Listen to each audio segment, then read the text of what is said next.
नमस्कार सम्मानित साथियों, मैं रमेश चंद्र पांडे आज अपने YouTube के चेत जाओ चैनल, जो कि जवाबदेही से जुड़े बुनियादी सवालों को लेकर बेबाकी से अपनी बात रखने के लिए बनाया गया है, के माध्यम से आप सबके साथ मूल निवास जो कि उत्तराखंड राज्य में जिसको लेकर एक बवाल मचा हुआ है, जन जन के बीच एक चर्चा है, उसके बारे में अपनी बात को डिटेल से साझा करना चाहूँगा और बताना चाहूँगा कि इसको लेकर, इस मूल निवास को लेकर उत्तराखंड शासन द्वारा जो 2 अप्रैल 2013 को जो शासनादेश जारी किया गया, उसको लेकर जन जन में जो आक्रोश व्याप्त है, इस शासनादेश की ये शासनादेश अपनी वैधानिकता पर कितना खरा है, इस बात को लेकर आप सबके साथ अपनी बात को साझा करना चाहूँगा। इससे पूर्व मैं आपसे गुजारिश करना चाहूँगा कि मेरे इस चैनल को सब्सक्राइब जरूर कर लीजिए प्लीज़। तो संविधान इसकी वैधानिकता को परखने के लिए, इसकी वैधानिकता पर जो सवाल उठ रहे हैं, उस पर जाने से पूर्व मैं बताना चाहूँगा कि किसी भी राज्य के राजकाज को संचालित करने के लिए संविधान के अनुच्छेद 154 के में पूरी शक्ति राज्यपाल में निहित होती है और महामहिम राज्यपाल द्वारा अनुच्छेद 166(2) के तहत एक अधिप्रमाणीकरण नियमावली जारी की जाती है और उसके अधिप्रमाणीकरण नियमावली के तहत कोई भी राजकाज से जुड़े कोई भी आदेश या पत्र आदि जारी करने के लिए मुख्य सचिव से लेकर अनुसचिव तक को अधिकृत किया जाता है महामहिम राज्यपाल द्वारा। और 166(3) के तहत कार्य बंटवारा नियमावली बनाई गई है। कार्य बंटवारा नियमावली में कौन से कार्य के दायित्व का अधिकार किस विभाग के पास होगा, ये उसमें पूरा मेंशन होता है। तो इसी के तहत इसमें आगे जाते हैं कि ये महामहिम के बिहाफ पर जो कार्य बंटवारा नियमावली और अधिप्रमाणीकरण नियमावली बनी है उत्तराखंड में, उसका पालन किस ढंग से हो रहा है, इस पर आगे इसको देखते हैं। तो समाज कल्याण अनुभाग के स्तर से जो 2 अप्रैल 2013 को जो शासनादेश जारी हुआ है, इसमें इसका विषय है राज्य में अनुसूचित जाति, अनुसूचित जनजाति तथा अन्य पिछड़ा वर्ग हेतु जाति प्रमाण पत्र निर्गत किए जाने के लिए पात्रता निर्धारण की शर्तों के संबंध में आवश्यक निर्देश। इसमें कहा गया है कि माननीय उच्च न्यायालय नैनीताल द्वारा रिट संख्या 124/2011 अजय कुमार बनाम उत्तराखंड राज्य सरकार एवं अन्य तथा इस रिट याचिका से संबद्ध 12 अन्य रिट याचिकाओं में पारित आदेश दिनांक 17 अगस्त 2012 के अनुसार निम्न निर्देश दिए जाते हैं। फिर इसके क्रमबद्ध इसमें 1, 2, 3 जो भी निर्देश दिए गए हैं, उसके बाद इसमें जो जिस चीज़ पर हम फोकस करना चाह रहे हैं आज की डेट में, इसमें इसके क्रमांक 4 में एक निर्देश जो उल्लेख किया गया है, स्थायी निवासी की परिभाषा तथा उसके निर्धारण के संबंध में निम्न निर्देश दिए जाते हैं। पहला, दूसरा, इसमें संख्या में क्रमबद्ध करके इसको बनाया गया। तो ये क्रमांक 4 के 7 की ओर आप सबका ध्यान आकर्षित करना चाहता हूँ। 7 में कहा गया है, क्रमांक 4 के 7 में जाति प्रमाण पत्र निर्गत करने की दृष्टि से स्थायी निवास ही प्रासंगिक है। निवास के संबंध में अन्य शब्दों जैसे निवास करता है, निवास सामान्यतया निवास करता है, सद्भावी निवास तथा मूल निवासी को विचार और उपयोग में नहीं लिया जाएगा। बहुत इंपॉर्टेंट है इस शासनादेश में, जिसको लेकर पूरा राज्य में बवाल मचा हुआ है, जिसने पूरे राष्ट्रपति के नोटिफिकेशन से लेकर जो संविधान में मूल निवास को लेकर जो परिभाषित किया गया है, उसको नोटिफाइड किया गया है, उन सबको ओवरटेक करते हुए इसमें इस आदेश में ये पैरा जो है ये बहुत ही इम्पोर्टेंट है। पुनः मैं दोहराना चाहूँगा इसको। जाति प्रमाण पत्र निर्गत करने की दृष्टि से स्थायी निवास ही प्रासंगिक है, फुल स्टॉप।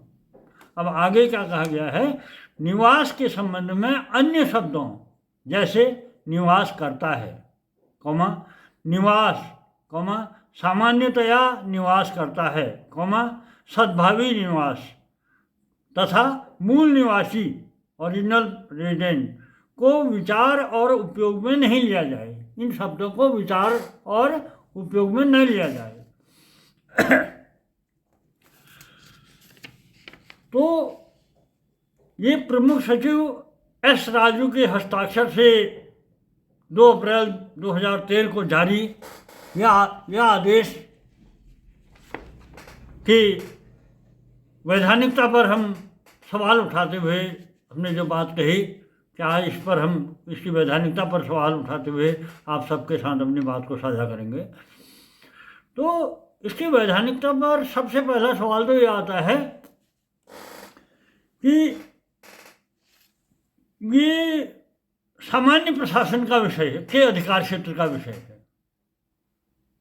जाति प्रमाण पत्र के संबंध में बात जो है वो तो समाज कल्याण का विषय है, के अधिकार क्षेत्र का विषय है, लेकिन ये मूल निवास और स्थायी निवास के संबंध में जो इसमें उल्लेख किया गया है वो विषय विशुद्ध रूप से सामान्य प्रशासन के अधिकार क्षेत्र का विषय है। महामहिम राज्यपाल के बिहार पर जो ये की जाती है कार्य बंटवारा नियमावली के तहत ये सामान्य प्रशासन के अधिकार क्षेत्र का विषय है।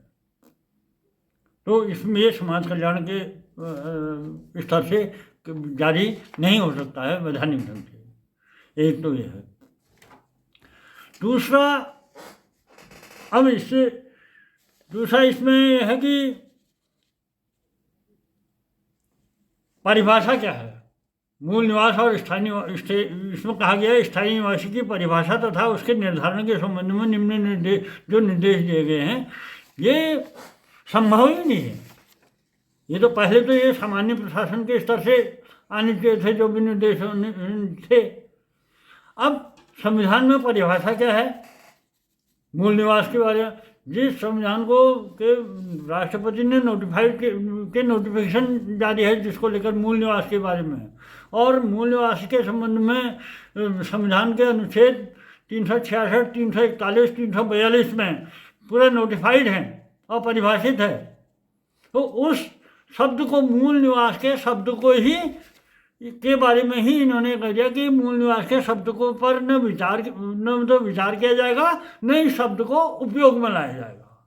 कितनी बड़ी बात है, पूरे संविधान को ओवरटेक कर दिया।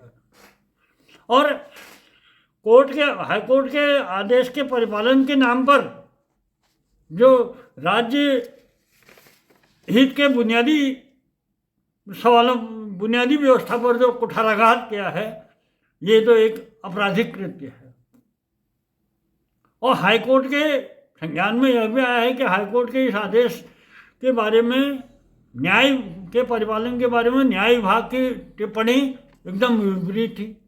न्याय विभाग की टिप्पणी पूर्व में दिए गए परामर्श के अनुसार ये थी कि इसके अगेंस्ट अपील की जाए, लेकिन अपील में न जाकर इसका इम्प्लीमेंट करने के स्तर का आदेश समाज कल्याण के स्तर से विभाग के स्तर से दिया गया।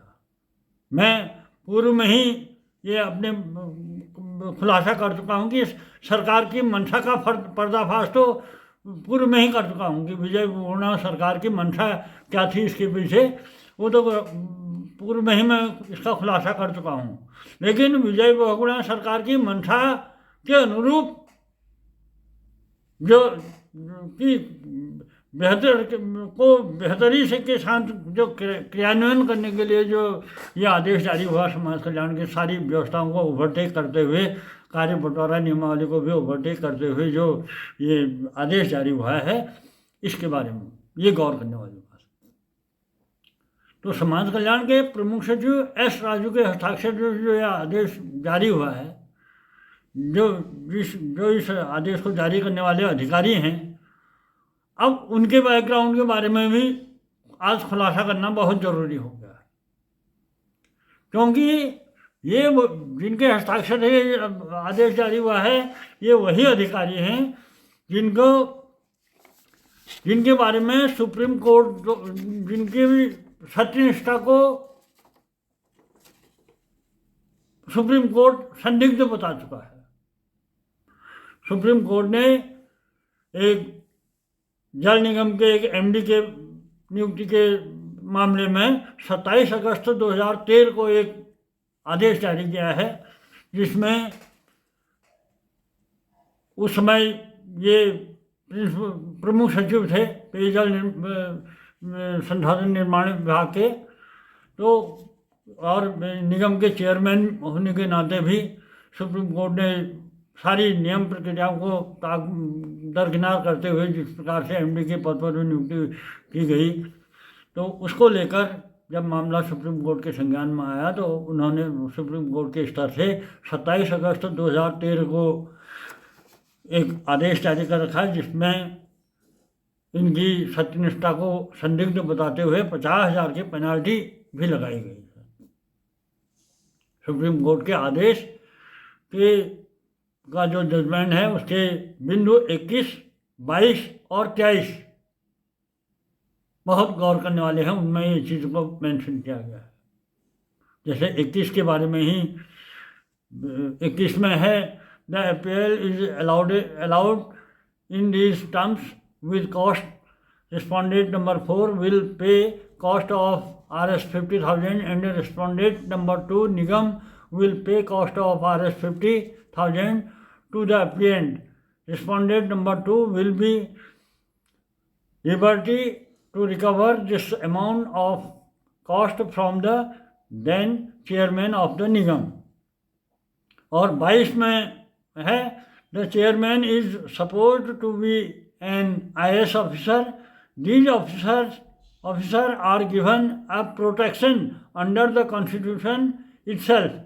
If such officers are to act in breach of the law laid down by this code, it would result into officers of doubtful integrity getting into higher positions. तो ये आदेश को जब मैं इस मूल निवास के क्रम में जब ये 2 अप्रैल 13 को जो आदेश देखा, तो इसमें इसके ये बैकग्राउंड में मुझे ये आदेश, ये सुप्रीम कोर्ट का ये आदेश देखने को मिला। इसको आदेश को पढ़ के मैं सन्न रह गया। और जिस अधिकारी के स्तर की सत्यनिष्ठा को डाउटफुल बताया सुप्रीम कोर्ट ने, उसी अधिकारी के द्वारा को सरकार द्वारा यहाँ पर सरकार ने इस सब को इग्नोर करते हुए अधीनस्थ सेवा चयन आयोग में उनको अध्यक्ष बना दिया। और उसके एंडिंग में उन्होंने अपना कार्यकाल पूर्ण होने से पूर्व ही अपना त्याग पत्र देकर बाय बाय कर दिया। और उस अधिकारी को के विरुद्ध कहीं से किसी ने कुछ भी कार्यवाही नहीं हुई। तो ये गौर करने वाली बात है। पूरा संक्षेप हुआ, क्या मंशा रही है इस पूरे मामले में, ये सबको समझना पड़ेगा, देखना पड़ेगा। और किन ऐसे हालातों में किसको क्या भूमिका अदा करनी चाहिए, सरकार को क्या भूमिका अदा करनी चाहिए, ये आगे के लिए सोचने वाली बात है। लेकिन सबसे बड़ी बात आज जो मैं इस पूरे मामले में बताना चाहता हूँ कि जो राज्य 94 में जब राज्य गठन का आंदोलन चरम पर था,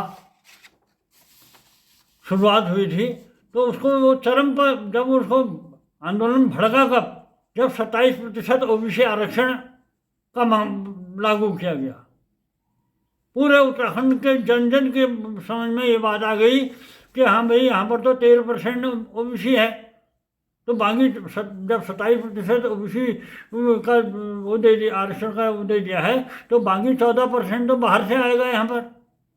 तो उसको लेकर हमारे हक, और जो हमारा हक है कि हमारे इसका हक होना चाहिए, वहाँ पर बाहर के लोग आएंगे, उनको उसका लाभ मिलेगा करके।